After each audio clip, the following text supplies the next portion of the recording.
Welcome again to Joe Stunner Boxing. So Stephen Fulton, I must be honest, I'm surprised about this result because I picked Figueroa to win it, but he outpoints unanimously Brandon Figueroa, deservedly so.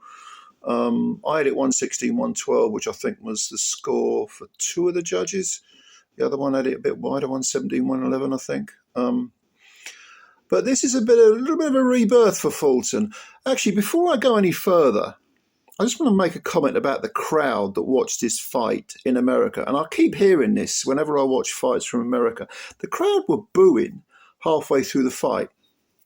I have no idea why, because this was a good, tough fight. And I want to say to those people, if any of these idiots are watching, right, put your damn beer down, all right?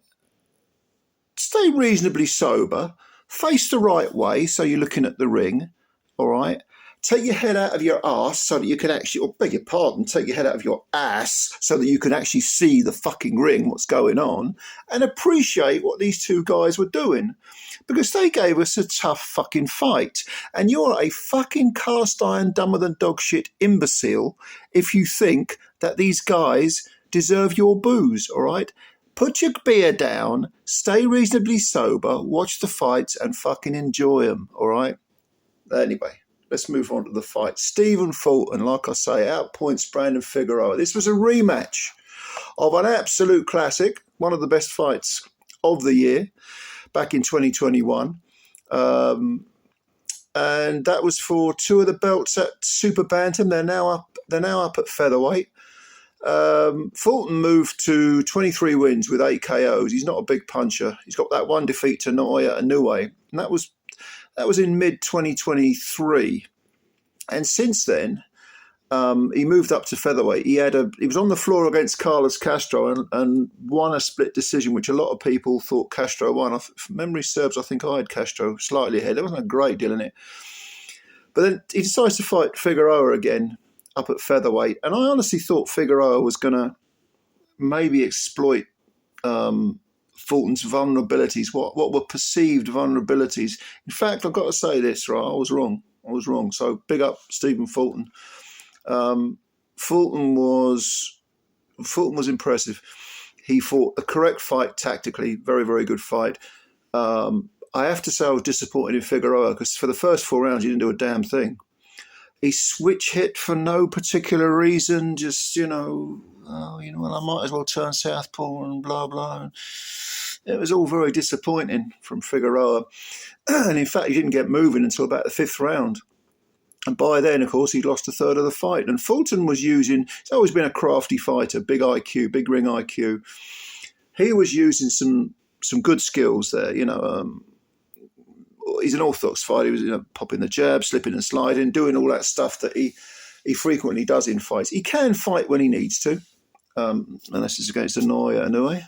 But gradually, around about the halfway mark, Figueroa started to throw some punches and looked like he had a bit of intent about him. Because the first third of the fight, he did absolutely nothing. It's almost like he's just wandering after Fulton and let him do precisely what he wanted to do. And Fulton, being his usual crafty self, was able to pot shot and move and, slip and slide and was landing some very eye-catching punches. But it wasn't until right about the midway point that Figueroa actually got close and started to make Fulton really work for the rounds.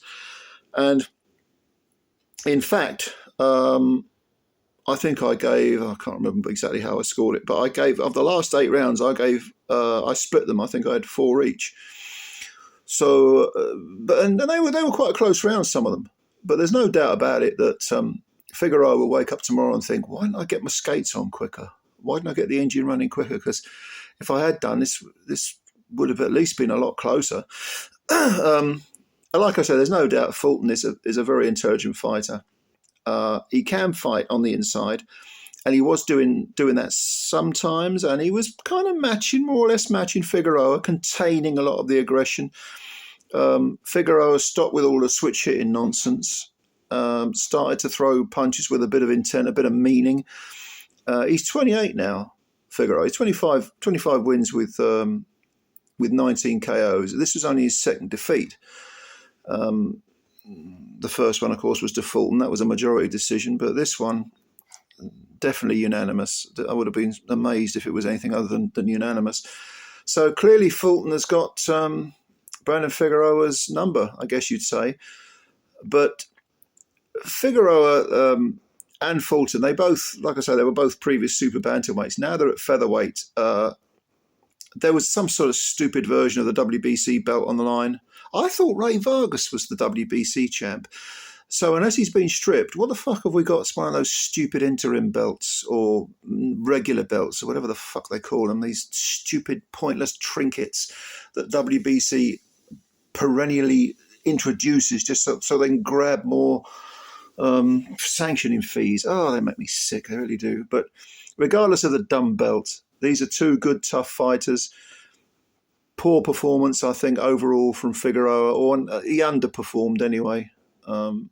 He did eventually get going, but I don't know what the punch stats were, but it seemed pretty obvious to me that Fulton was landing far more than Figueroa, and Figueroa couldn't really put a dent in Fulton. But which, considering in his last two fights he'd been over 3 times, twice against Inoue when he was knocked out and once against Castro, I was expecting Figueroa to possibly have him on the floor at least, maybe even stop him. Because he's, statistically anyway, he's got a bit of pop, Figueroa has. I mean, Figueroa fought Carlos Castro too. He knocked him out in 6 rounds. Castro gave Fulton all sorts of problems. He won a decision over Mark Magsayo. That was a good win. His last fight, he stopped Jesse Magdaleno in 9 rounds. I mean, he can hit hard. And that's why I thought, and by the way, of course, let's not forget he knocked out Luis Nery in 7 rounds. So the guy can hit, and he can be very, very aggressive. And he was kind of aggressive for the second half of this fight, but he allowed Fulton to win. That's how I can best sum it up. And that's got to be disappointing for him and his team. This looked like a winnable fight to me. But let's give Fulton some credit, because Fulton, he's 30 years old now. He's only got that 1 defeat on his record. There's no shame in losing to Inoue.